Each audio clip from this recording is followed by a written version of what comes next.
But speaking of style, you mentioned something about implementing his own style in Manchester United. What exactly that the fans are expecting to see Ruben Amorim bringing to Manchester United in terms of tactical, and especially how do you think it's going to affect key players like Bruno Fernandes, Onana, or Rashford? I've been reading some news that Rashford is actually going to be playing as number 9 in PSG. Yeah.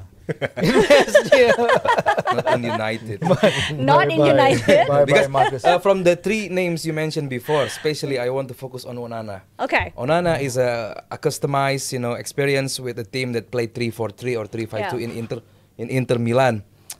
So I believe if Amorim want to implement the 3-4-3 or 3-4-2-1 formation, I think Onana can be the first, the first person he talked to. And because this team, United team, even in Mourinho times, is it 3 defenders when United in Mourinho? No, it's 4, right? It's 4, yeah. It's 4, right? Yeah. So it's going to be the first time, especially with the players, like even though it's a remnants player from before the manager before, so it's going to be exciting for the players, because I believe because it's still something that we never know. Amorim will implement in United. Is it going to be United still play in a counter press and a counter attack with the speed from the flank, or like in Sporting Lisbon, he want to slow position Slow football. things down, Yes, still need time. Feels right. Still time that,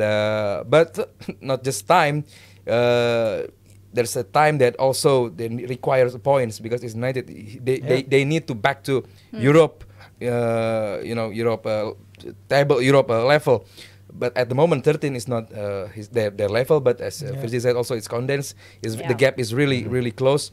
I believe Amorim, with these United players, I believe United can back to Europe, not Champions League, but Not Europe. Champions League, Europe. Yeah. Okay. Well, I back- think 60% of the squad is going to leave the team next Major season. rebuild. Yeah, it's going to take a major rebuild. Marcus Rashford, last chance saloon. He's supposed to be the one that knows how to play as a Manchester United player and how to react as The a local Manchester boy, United right? player, the local boy who knows the culture, but he's not doing it, and he's not showing the characteristic that is needed to become a Manchester United player. The start was excellent a couple of seasons ago. He was the main guy scoring goals for fun. Just after the Euros, the previous Euros, not the last one. But again, the form is just went downhill after that, and the situation with players for Amorim, does it suit his style? I don't think so. The wingbacks are not flying wingbacks that has the capacity to create chances, and they have to sign players, and they have to take out a couple or maybe more than 4 players from the current roster. So I think for Ruben Amorim comes in, he wants that DNA to be set up early on, but it's going to be difficult. The way that he plays, Onana, I think is a great player to talk about, because under Ten Hag, I think he was lied upon by Ten Hag. Yeah. Because the build-up for Manchester United Yes. is 80% long ball. Yes. And Onana is a goalkeeper who likes to create from Yep. the back line, creates connection with... So whose fault is it? It's Ten Hag. Yeah. It's the manager's fault. Players want to play in a certain way that they're comfortable, but when the manager is not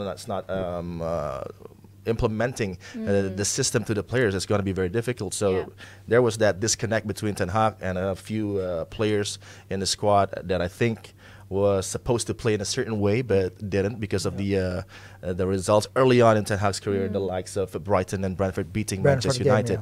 So again, Onana now has the chance to become the goalkeeper that he wants.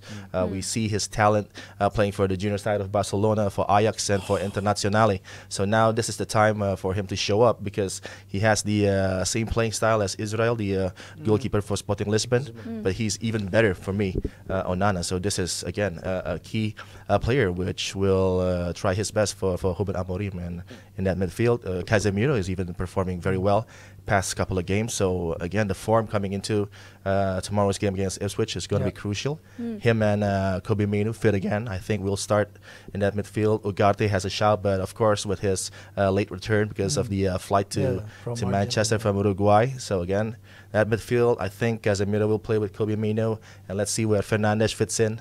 in that attacking groove for Ruben Amorim. Yeah, continuing about the match against Ipswich Town, any predictions, Mas Firzi? Well, Ipswich are not that good at Portman Road, even though maybe their results, they don't have the results, but they show that they are brave in playing. Omari Hutchinson, when Ipswich played that compact 4-4-2 high pressing with McKenna style of football, but the result just is not coming for them in Portman Road. I think it's just 4 goals in 5, and then they concede 8. I think they have the second worst record in scoring goal at home in the league. So I think this is like the perfect game for Ruben to get a grasp of his squad. I think it will not be a perfect performance. There will be no perfect performance from Man United, I think, in the near future. But yeah, I think with just only 2 full training sessions with the players, he's trying to get to know his team. He's trying to get to know the club, especially. But I think with the players and the fan base there, I think he will have that time. It's just a matter of navigating those 11 matches until the new year and see what kind of foundation he can lay to the team, and how can he at least try to have his identity implemented, because he said on record that he is robust to his 3-4-3 system, but it all depends on the players he have, on the character of the squad. I think that's also important to know, that maybe he's not that rigid in implementing his 3-4-3. If his players cannot keep up, it will all depends on what he sees in the training ground, on what he can do to the team in this short time with the squad. But I think Man United at Portman Road, it should be a win by, I don't know, 2 goals.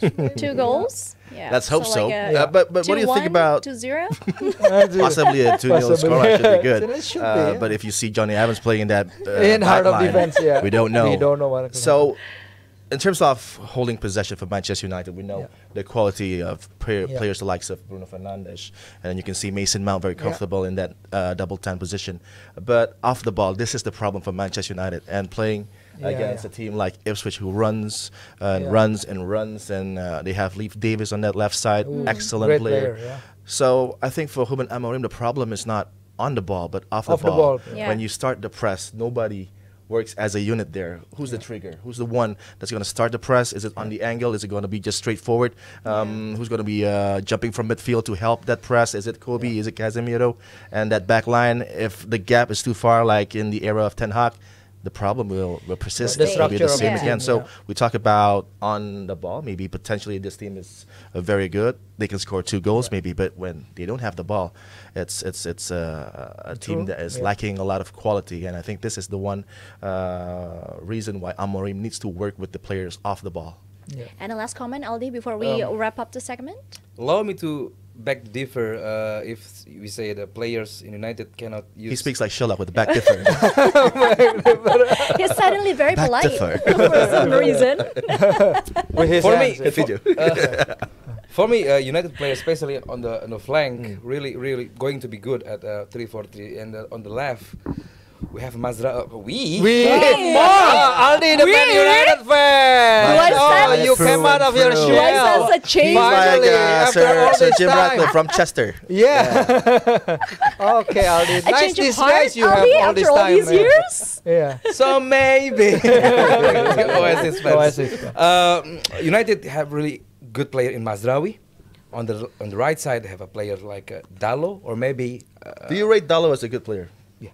When you miss a chance, an open I goal. highly rated Diogo Dallo as a really good player. Even great players like Ronaldo or Messi could miss a chance.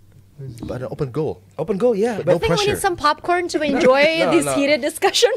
come I on. already have my drink. Even Adi knows Watch that this. Dallo is a good, maybe great player. When United players is inconsistent, Dallo is always on.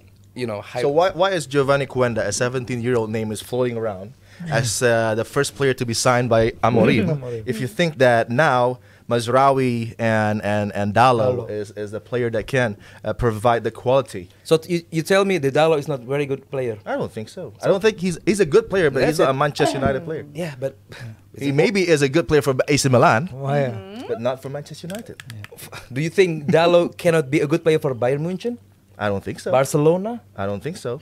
Really? Yeah, you talk about Bayern, you talk about Real Madrid, Yeah. Manchester United. Even Madrid. special sides. Yeah, I think Dalot has a very special quality for player as a flank, as a central defender, also and a right winger.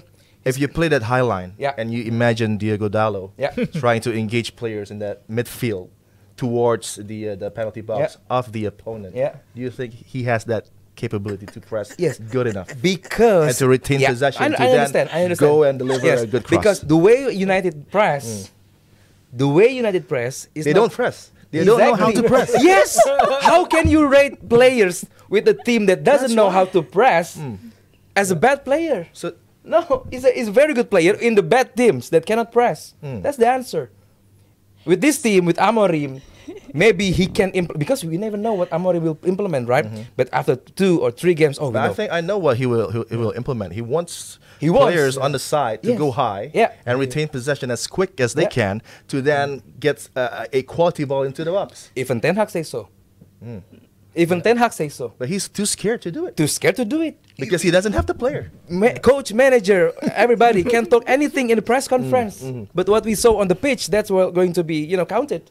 So you have to wait, like Fizzy said, you have to wait until 2 or 3 games. What will, Amorim implement? Can they press? Can they retract back when they lost the ball? When they lost the ball, should they, press the ball or retract back to the position? We have to take times. They need to take times. We need to witness what going Amorim to do in United. So for me, Dalot or Diallo can play as the right flying wing back. On the left, Mazraoui, maybe Malacia or Luke Shaw. They're quality player, but in the bad coaches, in the bad manager like Ten Hag, they're going to be suffer. Now Amorim is bring back the like you say the excitement to United. So for me, I think with the good management, with man management, I think United can be back. So, what do you guys think, Jebret Media Team? Are you Team Aldi or are you Team Adi, Edward Cullen, or Jacob Black? Let us know on the comment section below, and we'll see you guys on the next segment. Tawa aja lu. Anjing, gue kesel banget.